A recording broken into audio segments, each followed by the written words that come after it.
ಮಂಜು ಮತ್ತು ಹಿಮದಿಂದ ಕೂಡಿದಂತಹ ಈ ಒಂದು ಕಾಡೊಳಗಡೆ ಒಬ್ಬ ಹುಡುಗ ಅವನ ತಂಗಿನ ಹೆಗಲ ಮೇಲೆ ಇಟ್ಕೊಂಡು ಹೋಗ್ತಾ ಇದ್ದಾನೆ. ಅವನ ಹೆಸರು ತಂಜೀರೋ ಅಂತ, ಮತ್ತು ಅವನ ತಂಗಿ ಹೆಸರು ನೇಜುಕೋ. ನೇಜುಕೋ ತಲೆಯಿಂದ ರಕ್ತ ಸುರಿತಾ ಇದೆ. ತಂಜೀರೋ ಹೇಳ್ತಾ ಇದ್ದಾನೆ, ಇದೆಲ್ಲ ಹೆಂಗಾಯಿತು? ನೇಜುಕೋ, ಸಾಯ್ಬೇಡ ಸಾಯ್ಬೇಡ, ನಾನು ನಿನ್ನ ಕಾಪಾಡ್ತೀನಿ, ಏನಾರ ಆಗಲಿ ಈ ಅಣ್ಣ ನಿನ್ನ ಕಾಪಾಡ್ತಾನೆ ಅಂತ. ಈ ದುರ್ಘಟನೆ ಹೆಂಗಾಯಿತು? ಸಮಯದ ಹಿಂದೆ ಹೋಗಿ ನೋಡೋಣ. ಒಂದು ದಿನದ ಹಿಂದೆ ಬೆಳಗ್ಗೆ ತಂಜೀರೋ ಪ್ರತಿದಿನದಂತೆ ಕಲ್ಲಿದ್ದಲನ್ನು ಬುಟ್ಟಿ ಒಳಗಡೆ ತುಂಬಿಕೊಂಡು ಊರೊಳಗಡೆ ಹೋಗಿ ಮಾರಕ್ಕೆ ರೆಡಿಯಾದ. ಅವನ ಮುಖ ಎಲ್ಲ ಮಸಿ ಮೆತ್ಕೊಂಡಿತ್ತು. ಅದನ್ನು ನೋಡಿದ ಅವನಮ್ಮ, ತಂಜೀರೋ, ನಿನ್ನ ಮುಖ ಎಲ್ಲ ಮಸಿಯಾಗಿದೆ, ಬಾಯಲ್ಲಿ ಅಂತ ಕರೆದು ಅವನ ಮುಖ ಒರೆಸಿದ್ಲು. ಮತ್ತು ತುಂಬ ಚಳಿ ಇದೆ, ಮಂಜುನೂ ಬಿದ್ದಿದೆ, ಊರಿಗೆ ಹೋಗೋದೇನು ಬೇಡ, ಮನೆಯಲ್ಲೇ ಇರು ಅಂತ ಅವನ ತಾಯಿ ಹೇಳ್ತಾಳೆ. ಆಗ ತಂಜೀರೋ, ಈಗ ಬರೋ ಹೊಸ ವರ್ಷಕ್ಕೆ ನಮ್ಮ ಮನೆಯವರೆಲ್ಲ ಹೊಟ್ಟೆ ತುಂಬಬೇಕಂದ್ರೆ ನಮಗೆ ಹಣ ಬೇಕಾಗುತ್ತೆ, ಅದಕ್ಕೆ ನಾನು ಕಲ್ಲಿದ್ದಲನ್ನ ಮಾರ್ಕೊಂಬರ್ತೀನಿ, ಚಿಂತೆ ಇಲ್ಲ ಅಂತ ತಂಜೀರೋ ಹೇಳ್ತಾನೆ. ಆವಾಗ ಅವನ ತಾಯಿ, ಎಷ್ಟು ಕಷ್ಟಪಡ್ತೀಯ ತಂಜೀರೋ, ನಿನಗೆ ಧನ್ಯವಾದಗಳು ಅಂತ ಹೇಳ್ತಾಳೆ. ಆಗ ಅಲ್ಲಿ ತಂಜೀರೋನ ತಮ್ಮ ಮತ್ತು ಇನ್ನೊಬ್ಬಳು ತಂಗಿ ಓಡಿ ಬರ್ತಾರೆ. ಒಂದು ಅಣ್ಣ, ನಾನು ಬರ್ತೀನಿ, ನಮ್ಮನ್ನು ಕರ್ಕೊಂಡು ಹೋಗು ಅಂತ ಅಂತಾರೆ. ಆಗ ತಂಜೀರೋ, ಇವತ್ತು ತುಂಬ ಚಳಿ ಇದೆ, ಇವತ್ತು ಬೇಡ ಅಂತ ಹೇಳ್ತಾನೆ. ಆಗ ಅವನ ತಮ್ಮನಿಗೆ, ನಾನು ಊರಿಂದ ಬರುವಾಗ ನಿಮಗೆ ಏನಾದರೂ ಸಿಹಿಯಾದ ಮಿಠಾಯಿ ತೊಗೊಂಬರ್ತೀನಿ, ಅಲ್ಲಿವರೆಗೂ ಮನೆಯಲ್ಲೇ ಇರಿ ಅಂತ ಹೇಳ್ತಾನೆ. ಆಗ ಅವನ ತಾಯಿ ಮತ್ತು ತಂಗಿ, ತಮ್ಮ ಮತ್ತು ಅವ್ರ ಕುಟುಂಬದವರೆಲ್ಲ ತಂಜೀರೋನ ಊರಿಗೆ ಕಳಿಸ್ಕೊಡ್ತಾರೆ. ದಾರಿಲಿ ಹೋಗುವಾಗ ನೇಜುಕೋ ಅವನ ಇನ್ನೊಬ್ಬ ಸಣ್ಣ ತಮ್ಮನ್ನು ಎತ್ಕೊಂಬರ್ತಾಳೆ. ಇವನು ಮತ್ತೆ ನೀನು ಊರಿಗೆ ಹೋಗೋದನ್ನು ನೋಡಿದರೆ ಅಳ್ತಾನೆ ಅಂತ ನಾನೇ ಮಲಗಿಸಿದ್ದೆ, ನೀನು ಕಲ್ಲಿದ್ದಲನ್ನ ಮಾರ್ಕೊಂಬ, ಚಿಂತೆ ಇಲ್ಲ ಅಂತ ನೇಜುಕೋ ಹೇಳ್ತಾಳೆ. ಆಗ ತಂಜೀರೋ ಕಲ್ಲಿದ್ದಲನ್ನ ಮಾರಕ್ಕೆ ಅಂತ ಊರಿಗೆ ಹೋಗ್ತಾನೆ. ಊರು ತಲುಪಿದ ತಕ್ಷಣ ಅಲ್ಲಿ ಒಬ್ಬಳು ಅಜ್ಜಿ ತಂಜೀರೋನ ನೋಡಿ, ತಂಜೀರೋ, ಇಂಥ ಚಳಿ ಒಳಗಡೆ ಅಲ್ಲಿಂದ ಊರಿಗೆ ಬಂದಿದೆಯಲ್ಲಪ್ಪ, ಶೀತ ಗೀತ ಆದೀತು, ಹುಷಾರು ಅಂತ ಹೇಳ್ತಾಳೆ. ಆಗ ತಂಜೀರೋ, ನನಗೇನು ಚಿಂತಿಲ್ಲ, ನೀವು ಹೇಗಿದ್ದೀರಾ, ನಿಮಗೇನಾದರೂ ಕಲ್ಲಿದ್ದಲು ಬೇಕಾ ಅಂತ ತಂಜೀರೋ ಕೇಳ್ತಾನೆ. ಆಗ ಊರೊಳಗಡೆ ಇರೋ ಬೇರೆ ಬೇರೆ ಜನ ಎಲ್ಲ, ತಂಜೀರೋ ಇಲ್ಲಿ ಬಾ, ನಮಗೆ ಕಲ್ಲಿದ್ದಲು ಬೇಕು, ನಾವು ತೊಗೊತೀವಿ ಅಂತ ಕರೀತಾರೆ. ಅದನ್ನು ನೋಡಿ ತಂಜೀರೋ ಖುಷಿಯಾಗುತ್ತೆ. ಆಗ ಅಲ್ಲೇ ಪಕ್ಕದ ಮನೆಯಿಂದ ಒಬ್ಬ ವ್ಯಕ್ತಿ ತಂಜೀರೋ ಹತ್ರ ಓಡಿ ಬರ್ತಾನೆ. ತಂಜೀರೋ, ನನ್ನ ಕಾಪಾಡು, ಈ ಗಾಜಿನ ಪಾತ್ರೆನ ನಾನೇ ಹೊಡೆದಿದ್ದೀನಿ ಅಂತ ಈ ಮನೆಯವಳು ನನಗೆ ಹೊಡಿತಾ ಇದ್ದಾಳೆ, ನನ್ನ ಮಾತೇ ಕೇಳ್ತಾ ಇಲ್ಲ, ನಿನಗೇನಾದರೂ ಇದರಿಂದ ವಾಸನೆ ಬರುತ್ತಾ ನೋಡು ಅಂತ ತಂಜೀರೋ ಹತ್ರ ಆ ಒಡೆದೋಗಿರೋ ಗಾಜಿನ ಪಾತ್ರೆನ ಕೊಡ್ತಾನೆ. ತಂಜೀರೋ ಆ ಒಡೆದೋಗಿರೋ ಗಾಜಿನ ಪಾತ್ರೆ ವಾಸನೆ ನೋಡ್ತಾನೆ. ನನಗೆ ಇದರಿಂದ ಒಂದು ಬೆಕ್ಕಿನ ವಾಸನೆ ಬರ್ತಾಯಿದೆ ಅಂತ ಹೇಳ್ತಾನೆ. ಆಗ ಆ ವ್ಯಕ್ತಿ, ನಾನು ಹೇಳಿದೆ ತಾನೇ ಈ ಗಾಜಿನ ಪಾತ್ರೆ ನಾನು ಹೊಡೆದಿಲ್ಲ ಅಂತ, ನನ್ನ ಮಾತೇ ಕೇಳ್ತಾ ಇಲ್ಲ ಅಂತ ಹೇಳ್ತಾನೆ. ಆಗ ಮನೆಯವಳು, ಓ, ಬೆಕ್ಕು ಹೊಡೆದಿರ್ಬೇಕು ಹಂಗಿದ್ರೆ ಅಂತ ಅಂತಾಳೆ. ಆಗ ಅಲ್ಲೇ ದಾರಿಲಿ ಹೋಗ್ತಾ ಇರೋ ಇನ್ನೊಬ್ಬ ಮುದುಕ ತಂಜೀರೋನ ಕರೀತಾನೆ. ತಂಜೀರೋ, ನನ್ನ ಹತ್ರ ತುಂಬ ಸಾಮಾನಿದೆ, ಇದನ್ನೆಲ್ಲ ಎತ್ತಿಡೋಕ್ಕೆ ಸಹಾಯ ಮಾಡಪ್ಪ ಸ್ವಲ್ಪ ಅಂತ ಕರೀತಾನೆ. ಆಗ ತಂಜೀರೋ ಆ ಮುದುಕನಿಗೂ ಸಹಾಯ ಮಾಡ್ತಾನೆ. ಇದೇ ರೀತಿ ಎಲ್ಲ ಕೆಲಸ ಮುಗಿಸಿ ಮನೆಗೆ ಹೋಗುವಷ್ಟರಲ್ಲಿ ಕತ್ಲಾಗುತ್ತೆ. ದಾರಿಲಿ ಹೋಗುವಾಗ ಅಲ್ಲಿ ಇರೋ ಒಂದು ಮನೆಯಿಂದ ಒಬ್ಬ ಮುದುಕ ತಂಜೀರೋನ ಕರೀತಾನೆ. ತಂಜೀರೋ, ಈ ಕತ್ತಲದಲ್ಲಿ ಕಾಡೊಳಗಡೆ ಹೋಗೋದು ಒಳ್ಳೆಯದಲ್ಲ, ಇವತ್ತೊಂದಿನ ಮನೆಯಲ್ಲೇ ಇದ್ದು ಹೋಗು ಬಾ ಅಂತ ಕರೀತಾನೆ. ಆಗ ತಂಜೀರೋ, ನನ್ನ ಮೂಗು ತುಂಬ ಚುರುಕಾಗಿದೆ, ಚಿಂತೆ ಇಲ್ಲ, ನಾನು ಹೋಗಿ ಬರ್ತೀನಿ ತಾತ ಅಂತ ಹೇಳ್ತಾನೆ. ಆಗ ಆ ಮುದುಕ, ಹಠ ಮಾಡಬೇಡ, ಸುಮ್ಮನೆ ಇವತ್ತೊಂದಿನ ಮನೆಯಲ್ಲೇ ಇದ್ದು ಹೋಗು, ರಾತ್ರಿ ಕಾಡೊಳಗಡೆ ರಾಕ್ಷಸರೆಲ್ಲ ಬರ್ತಾರೆ ಅಂತ ಕರೀತಾನೆ. ಆಗ ತಂಜೀರೋ, ಆಯಿತು ಹಂಗಿದ್ರೆ ಅಂತ ಅವತ್ತೊಂದಿನ ಆ ಮುದುಕನ ಮನೆಯಲ್ಲೇ ಉಳಿತಾನೆ. ಆಗ ತಂಜೀರೋ ಆ ಮುದುಕನಿಗೆ ಕೇಳ್ತಾನೆ, ತಾತ, ಈ ರಾಕ್ಷಸರಂದರೆ ಯಾರು ಅಂತ.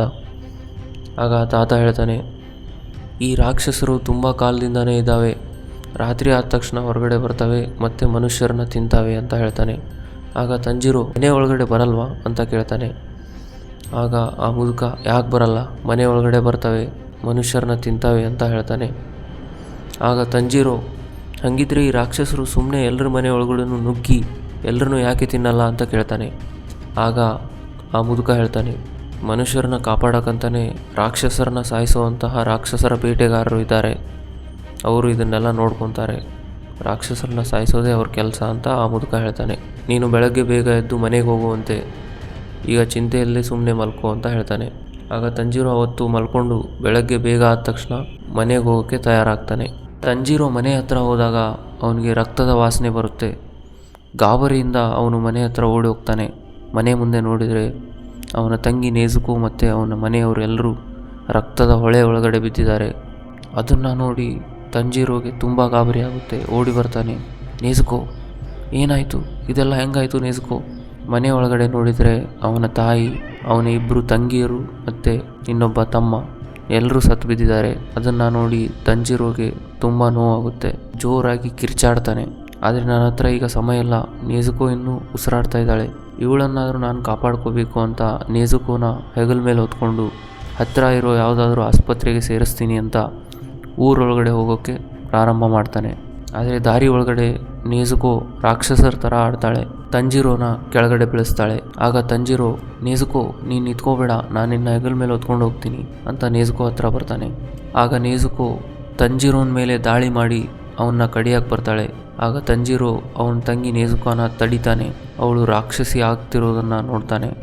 ನೇಜುಕೋ, ರಾಕ್ಷಸಿ ಆಗಬೇಡ, ನಾನು ನಿಮ್ಮಣ್ಣ, ನೆನಪು ಮಾಡ್ಕೋ, ಮನುಷ್ಯಳಾಗಿ ಇರೋಕ್ಕೆ ಪ್ರಯತ್ನ ಪಡು ಅಂತ ಹೇಳ್ತಾನೆ. ಆಗ ನೇಜುಕೋಗೆ ಅವನ ಅಣ್ಣ ತಂಜೀರೋನ ನೆನಪಾಗುತ್ತೆ ಮತ್ತು ಅವಳ ಕಣ್ಣಲ್ಲಿ ನೀರು ಬರುತ್ತೆ. ಆಗ ಆ ಜಾಗಕ್ಕೆ ಒಬ್ಬ ರಾಕ್ಷಸರ ಬೇಟೆಗಾರ, ಅವನ ಹೆಸರು ಗಿಯು ಅಂತ, ಅಲ್ಲಿ ಓಡಿ ಬರ್ತಾನೆ. ಅವನು ನೇಜುಕೋ ರಾಕ್ಷಸಿಯಾಗಿರೋದನ್ನು ನೋಡಿ ಅವಳ ಮೇಲೆ ದಾಳಿ ಮಾಡ್ತಾನೆ. ಆಗ ತಂಜೀರೋ ನೇಜುಕೋನ ಕಾಪಾಡ್ತಾನೆ. ಆಗ ಗಿಯು ಕೇಳ್ತಾನೆ, ನೀನೇನು ಮಾಡ್ತಾ ಇದೀಯಾ? ಆ ರಾಕ್ಷಸನ್ನ ಯಾಕೆ ಕಾಪಾಡ್ತಾ ಇದೀಯಾ ಅಂತ ಕೇಳ್ತಾನೆ. ಆಗ ತಂಜೀರೋ, ಇವಳು ರಾಕ್ಷಸಿ ಅಲ್ಲ, ಇವಳು ನನ್ನ ತಂಗಿ, ಇವಳಿಗೆ ದಯವಿಟ್ಟು ಏನೂ ಮಾಡಬೇಡಿ ಅಂತ ಗಿಯು ಹತ್ರ ಕೇಳ್ಕೊತಾನೆ. ಆಗ ಗಿಯು ಹೇಳ್ತಾನೆ, ಅವಳು ನಿನ್ನ ತಂಗಿನೇ ಇರ್ಬೋದು, ಆದರೆ ಈಗಾಗಲೇ ಅವಳು ರಾಕ್ಷಸಿ ಆಗಿದ್ದಾಳೆ, ಇವಳನ್ನ ನಾವು ಸಾಯಿಸಲೇಬೇಕು, ಇವಳನ್ನ ಹಿಂಗೆ ಬಿಟ್ಟರೆ ನಿನ್ನ ಕೂಡ ಇವಳು ತಿಂತಾಳೆ ಅಂತ ಹೇಳ್ತಾನೆ. ಆಗ ತಂಜೀರೋ, ಇಲ್ಲ ನನ್ನ ತಂಗಿ ಆ ಥರ ಇಲ್ಲ, ಇವಳಿಗಿನ್ನೂ ನನ್ನ ನೆನಪಿದೆ, ಇವಳು ಯಾವ ಮನುಷ್ಯರನ್ನು ತಿಂದೇ ಇರೋ ಹಾಗೆ ನಾನು ನೋಡ್ಕೊತೀನಿ, ದಯವಿಟ್ಟು ಇವಳನ್ನ ಸಾಯಿಸಬೇಡಿ, ಇವಳನ್ನ ರಾಕ್ಷಸಿಯಿಂದ ಮತ್ತೆ ಮನುಷ್ಯಳನ್ನಾಗಿ ನಾನು ಪರಿವರ್ತನೆ ಮಾಡೋಕ್ಕೆ ಪ್ರಯತ್ನ ಮಾಡ್ತೀನಿ. ಆಗ ಗಿಯು ಹೇಳ್ತಾನೆ, ಒಬ್ಬ ಮನುಷ್ಯ ರಾಕ್ಷಸ ಆದ ಅಂದರೆ ಅವನಿಗೆ ಮತ್ತೆ ಮನುಷ್ಯ ಆಗೋಕ್ಕೆ ಸಾಧ್ಯ ಇಲ್ಲ, ಇವಳನ್ನ ನಾನು ಸಾಯಿಸಲೇಬೇಕು ಅಂತ ಹೇಳ್ತಾನೆ. ಆಗ ತಂಜೀರೋ, ದಯವಿಟ್ಟು ನನ್ನ ತಂಗಿನ ಏನೂ ಮಾಡಬೇಡಿ ಅಂತ ಅಳೋಕೆ ಶುರು ಮಾಡ್ತಾನೆ. ಆಗ ಅದನ್ನು ನೋಡಿ ಗಿಯುಗೆ ಸಿಟ್ಟು ಬರುತ್ತೆ. ಈ ಥರ ಬೇಡ್ಕೊಳ್ಳೋದನ್ನು ಬಿಡು, ಅಳೋದನ್ನು ನಿಲ್ಲಿಸು, ಈ ಥರ ಮಾಡಿದರೆ ನಿನ್ನ ತಂಗಿನ ಕಾಪಾಡೋಕ್ಕಾಗುತ್ತಾ? ನಿಮ್ಮ ಮನೆಯವರೆಲ್ಲ ಈಗ ಸತ್ತೋಗಿದ್ದಾರೆ, ಯಾಕಂದರೆ ನೀನು ಈ ಥರ ದುರ್ಬಲವಾಗಿದ್ದೀಯಲ್ಲ, ಅದಕ್ಕೆ ನಿನ್ನ ಹತ್ರ ಕೊಡ್ಲಿ ಇತ್ತು, ಅದನ್ನ್ಯಾಕೆ ನೀನು ಯೂಸ್ ಮಾಡಲಿಲ್ಲ ನಿನ್ನ ತಂಗಿನ ಕಾಪಾಡೋಕ್ಕೆ? ಶತ್ರುವಿಗೆ ಯಾವತ್ತೂ ನಿನ್ನ ಬೆನ್ನನ್ನು ತೋರಿಸ್ಬೇಡ ಅಂತ ಹೇಳ್ತಾನೆ. ಮತ್ತೆ ನೇಜುಕೋನ ಸಾಯಿಸೋಕೆ ಮುಂದಾಗ್ತಾನೆ. ಆಗ ತಂಜೀರೋ ನೇಜುಕೋನ ಕಾಪಾಡಕ್ಕಂತ ಗಿಯು ಮೇಲೆ ದಾಳಿ ಮಾಡ್ತಾನೆ. ಮೊದಲು ಗಿಯುನ ಮುಖಕ್ಕೆ ಒಂದು ಕಲ್ಲು ಒಗಿತಾನೆ. ಆಗ ಆ ಕೊಡ್ಲಿ ಹಿಡ್ಕೊಂಡು ಗಿಡಗಳ ಮಧ್ಯೆ ತುಂಬಾ ವೇಗದಿಂದ ಗಿಯು ಮೇಲೆ ದಾಳಿ ಮಾಡ್ತಾನೆ. ಈ ತರ ನೇರವಾಗಿ ನನ್ನ ಮೇಲೆ ದಾಳಿ ಮಾಡಿದ್ರೆ ನಿನ್ ಗೆಲ್ಲೋಕ್ಕಾಗುತ್ತಾ ಅಂತ ಒಂದೇ ಹೊಡೆತದಿಂದ ಗಿಯು ತಂಜೀರೋನ ಸೋಲಿಸ್ಬಿಡ್ತಾನೆ. ಆದರೆ ಮೇಲೆ ನೋಡಿದರೆ ಒಂದು ಕೊಡಲಿ ಗಿಯುನ ಮುಖಕ್ಕೆ ಬರುತ್ತೆ. ಅವನು ಆ ಕೊಡ್ಲಿಯಿಂದ ತಪ್ಪಿಸ್ಕೊತಾನೆ. ಆಗ ಅವನು ಯೋಚನೆ ಮಾಡ್ತಾನೆ, ಇದನ್ನ ತಂಜೀರೋನೇ ಮಾಡಿದ್ದು, ನನಗೆ ದಾಳಿ ಮಾಡೋಕ್ಕಿಂತ ಮುಂಚೆ ಆ ಕೊಡ್ಲಿನ ಮೇಲೆ ಒಗೆದಿದ್ದ, ಅದು ನನ್ನ ಮುಖಕ್ಕೆ ಬೀಳೋ ತರ ಮಾಡಿದ್ದ, ಇವನು ಸಾಮಾನ್ಯ ವ್ಯಕ್ತಿ ಅಲ್ಲ ಅಂತ ಗಿಯುಗೆ ಗೊತ್ತಾಗುತ್ತೆ. ಆಗ ತಂಜೀರೋನ ತಂಗಿ ನೇಜುಕೋ ಅವಳ ಅಣ್ಣನ ಕಾಪಾಡೋಕೆ ಮುಂದಾಗ್ತಾಳೆ ಮತ್ತೆ ಗಿಯುನ ಮೇಲೆ ದಾಳಿ ಮಾಡ್ತಾಳೆ. ಅದನ್ನ ನೋಡಿ ಗಿಯುಗೆ ತುಂಬಾ ಆಶ್ಚರ್ಯ ಆಗುತ್ತೆ. ಇವಳು ರಾಕ್ಷಸಿಯಾಗಿ ಅವಳ ಅಣ್ಣನ ತಿನ್ಬೇಕಾಗಿತ್ತು. ಒಬ್ಬ ಮನುಷ್ಯ ರಾಕ್ಷಸನಾದ್ರೆ ಅವನಿಗೆ ತುಂಬ ಹಸಿವಾಗುತ್ತೆ, ಅವನ ಆಹಾರ ಮನುಷ್ಯರೇ, ಅವನ ಕುಟುಂಬದವರು ಆದರೂ ಸಹ ಅವ್ರನ್ನ ತಿಂತಾನೆ. ಆದರೆ ಇವಳು ಅವಳ ಅಣ್ಣನ ತಿನ್ನೋದು ಬಿಟ್ಟು ಅವಳ ಅಣ್ಣನ ಕಾಪಾಡ್ತಾ ಇದ್ದಾಳೆ. ಅಂದ್ರೆ ಈ ರಾಕ್ಷಸಿ ಬೇರೆ ರಾಕ್ಷಸರ ತರ ಅಲ್ಲ ಅಂತ ಗಿಯುಗೆ ಗೊತ್ತಾಗುತ್ತೆ. ಹಂಗಿದ್ರೆ ನಾನು ಸದ್ಯಕ್ಕೆ ಇವ್ರಿಗೇನು ಮಾಡಲ್ಲ, ಇವ್ರು ಏನ್ ಮಾಡ್ತಾರೆ ಅಂತ ನೋಡೋಣ ಅಂತ ನೇಜುಕೋನ ಸಾಯಿಸದೆ ಹಂಗೆ ಬಿಡ್ತಾನೆ. ಇಲ್ಲಿ ತಂಜೀರೋ ಕನಸಲ್ಲಿ ಅವನ ಕುಟುಂಬದವರೆಲ್ಲ ಬಂದಿದ್ದಾರೆ. ತಂಜೀರೋನ ತಾಯಿ ಬಂದು ನೇಜುಕೋನ ಕಾಪಾಡೋ ಭಾರ ನಿಂದು ಅಂತ ಹೇಳ್ತಾಳೆ. ಆಗ ತಂಜೀರೋಗೆ ಎಚ್ಚರ ಆಗುತ್ತೆ. ನಿನಗೆ ಎಚ್ಚರ ಆಯ್ತಾ? ಹಂಗಿದ್ರೆ ಸಗಿರಿ ಅನ್ನುವಂಥ ಒಂದು ಪರ್ವತದ ಕೆಳಗೆ ಉರೋಕೋದಾಕಿ ಸಕೋಂಜಿ ಅನ್ನುವಂಥ ಒಬ್ಬ ವಯಸ್ಸಾದ ವ್ಯಕ್ತಿ ಇದ್ದಾನೆ, ಅವನ ಹತ್ರ ಹೋಗಿ ನಮ್ಮನ್ನ ಗಿಯು ಅನ್ನುವಂಥವನು ಕಳಿಸ್ಕೊಟ್ಟಿದ್ದಾನೆ ಅಂತ ಹೇಳಿ. ಆಗ ಅವನು ನಿಮಗೆ ಮುಂದಿನ ದಾರಿ ತೋರಿಸ್ಕೊಡ್ತಾನೆ. ಈಗ ಮೋಡ ಕವಿದ ವಾತಾವರಣ ಇದೆ, ಆದರೆ ನಿನ್ನ ತಂಗಿ ಸೂರ್ಯದ ಕಿರಣ ಬೀಳದೆ ಇರೋ ಥರ ನೋಡ್ಕೊ ಅಂತ ಹೇಳಿ ಗಿಯು ಅಲ್ಲಿಂದ ಹೋಗ್ತಾನೆ.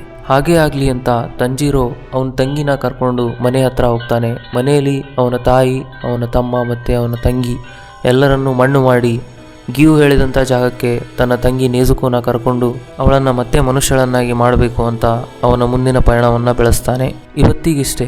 ತಂಜೀರೋ ತನ್ನ ತಂಗಿಯನ್ನು ಮತ್ತೆ ಮನುಷ್ಯಳನ್ನಾಗಿ ಮಾಡ್ತಾನ? ಇದನ್ನು ಮುಂದಿನ ಭಾಗದಲ್ಲಿ ನೋಡೋಣ. ಕಥೆ ಒಳಗಡೆ ಈ ಮುಖ್ಯ ಪಾತ್ರಗಳ ಹೆಸರನ್ನು ನೆನಪಿಡೋಕೆ ಪ್ರಯತ್ನ ಮಾಡಿ. ಈ ವಿಡಿಯೋಗೆ ಏನಾದರೂ 50 ಲೈಕ್ಸ್ ಬಂದರೆ ನಿಮಗೆ ಕಥೆ ಇಷ್ಟ ಆಯಿತು ಅಂತ ಅಂದ್ಕೊತೀನಿ. ಮತ್ತೆ ಮುಂದಿನ ಭಾಗದ ಕಥೆನ ವಿಡಿಯೋ ರೂಪದಲ್ಲಿ ಮಾಡೋಕ್ಕೆ ಪ್ರಯತ್ನ ಮಾಡ್ತೀನಿ. ಮತ್ತೆ ಮುಂದಿನ ವಿಡಿಯೋದಲ್ಲಿ ಸಿಗೋಣ.